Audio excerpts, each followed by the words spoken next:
Hello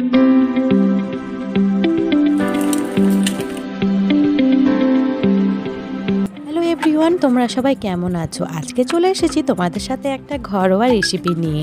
তো আমরা তো মাঝের মধ্যে বাইরে কিছু না কিছু ভালো মন্দ খেতেই থাকি। এরকম এক দুবার বাড়িতে সেদ্ধ ভাত বানালে কেমনই বা হয়। যারা ডায়েট করো এবং যারা হোস্টেলে থাকো তাদের জন্য তো এটা খুবই সহজ একটা রেসিপি। চলো তাহলে দেখে নেওয়া যাক এখানে আমি কী কী ভাবে বানিয়েছি এবং কি কি দিয়েছি।